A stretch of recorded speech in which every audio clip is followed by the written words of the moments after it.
ও তুমি এরকম করতেছো কিসের জন্য? বুঝতে পারছি, আমার বয়ফ্রেন্ড আসে তাই। তুমি কি মনে করছো তুমি যদি না খাও এরকম ভাবে থাকো তাহলে আমার বয়ফ্রেন্ডকে আসতে নিষেধ করবো? কখনোই না, আমার বয়ফ্রেন্ড আসবে। তুমি যদি এই অবস্থা না থেকে যদি মারা যাইতে না তাহলে আমার জন্য আরো বেটার হতো। তুমি যে কিভাবে এই আদামার হয়ে বেঁচে আছো আমার কিচ্ছু ভালো লাগে না। খাবারটা খেয়ে নাও বলছি, আমার বয়ফ্রেন্ডের আসার সময় হয়ে যাচ্ছে, ও কিছুক্ষণের মধ্যেই চলে আসবে। আর তোমাকে যদি আমি খাওয়াইতে না পারি ওকে সময় দেবো কখন আমি? তাড়াতাড়ি খাই না, খাবারটা খাও। কি হলো, খাবারটা খাও, এরকম করতেছো কেন? ও আমার বয়ফ্রেন্ড আসে তাই। তুমি কি মনে করছো তুমি যদি এইভাবে থাকো আমার বয়ফ্রেন্ডকে আসতে নিষেধ করবো? এই নাও খাবারটা খাও বলতেছি। এত অশান্তি আর আমার ভালো লাগে না। আমি যে কবে এই বাড়ি থেকে বেরোতে পারবো আর তোমার একটা ব্যবস্থা করতে হবে। প্রতিদিনের যে কার্যকলাপ ওগুলো শুরু হয়েছে আবার? হ্যাঁ দেখতেই তো পারতেছো, আজকে ওই একই নাটক, খাবার খাচ্ছে না। আমি যে কি করবো কিচ্ছু বুঝতে পারতেছি না। শোনো, তোমাকে একটা বুদ্ধি দিই। তুমি এই স্বামী নিয়ে কি করবো বলো? বাঁচবেই কয়দিন। আরে তুমি এই বাড়ি থেকে কেন যাবে? এমন একটা কাজ করবো আজকে যে তোমার স্বামী এই বাড়ি থেকে বিদায় নেবে। শোনো, আমি একটা কথা বলি, এনাকে তুমি খাবারের সাথে বিষ মিশিয়ে দাও। বিষ নিয়ে চিন্তা করতে হবে না, যাও ওখানে রেখে দিয়েছি, দ্রুত কাজটা করে দাও। তুমি ঠিক বলেছো, এটাই একমাত্র পথ। ওকে এই দিক থেকে সরে দাও, তাহলে আমার আর তোমার রাস্তাটা ক্লিয়ার হয়ে যাবে। ঠিক আছে? এই এটা শেষ তো, আজকে বুঝবি আমাদের রিলেশনে ঝামেলা। বিপদটা গেলে একদম শান্তি পাই আমি। আর তুই মারা যাওয়ার পরে তোর এই সয় সম্পত্তি আমি আমার নামে লিখে নেব। এর জন্য তো তোর বইয়ের পিছে লাগছে। এমনি এমনি লাগছে নাকি? আসছে না কেন? হ্যাঁ আমি আসছি। এ নাও। আরে খাও। খা না।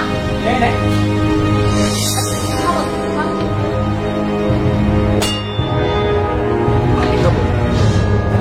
নাকি তোমরা খাবে?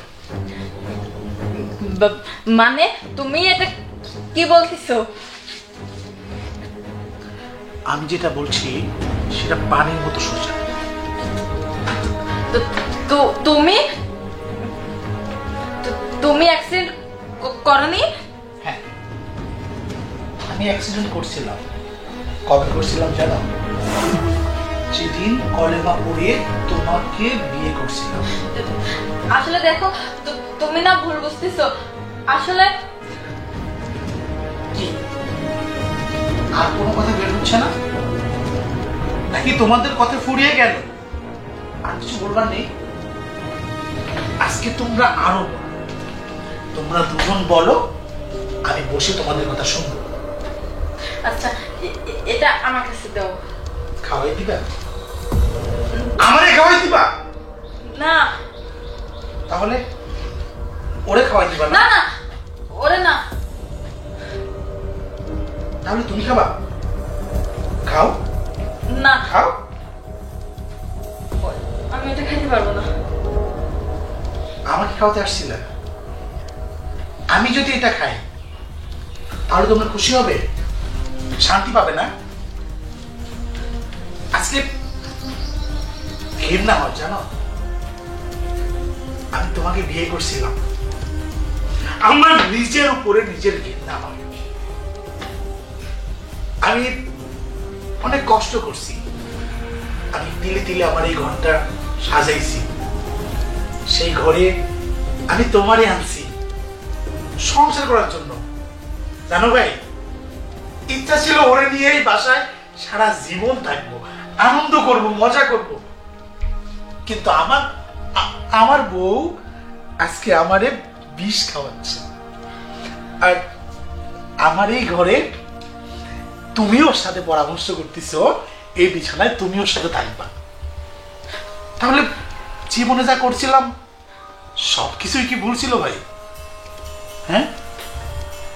আর তোমাদের যদি সম্পর্ক থেকেই থাকে তাহলে তুমি আমাকে কেন বিয়ে করলে? আমি তো তোমায় জোর করে বিয়ে করিনি, আমি তো তোমারে আমার মন থেকে ভালোবেসেই বিয়ে করছিলাম। আর তার প্রতিদান এই বিষ। যে বিষটা খাওয়াইলে এই জঞ্জালটা যদি দুনিয়া থেকে চলে যায় ওনার সামনে থাকবে না। শোনো না, আমার ভুল হয়ে গেছে, তুমি আমাকে ক্ষমা করে দাও। আমি আর এরকম কখনো বলবো না। সব ভুলের ক্ষমা হয় না।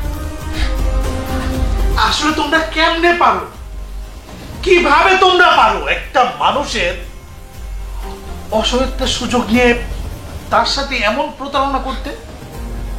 তোমাদের বিবেকে কি একটু সাড়া দেয় না? আজকে যদি আমি সত্যি প্রতিবন্ধী হতাম বা আমার জায়গায় অন্য যে কেউ হতে পারত, তার আজকে কি হতো? আসলে আমিও কি এই মুহূর্তে তালাক দিচ্ছি। না ভাইয়া, আপনি কেন তালাক দিবেন? বরঞ্চ আমিই চলে যাই। আরে না ভাই, আপনি কেন যাবেন?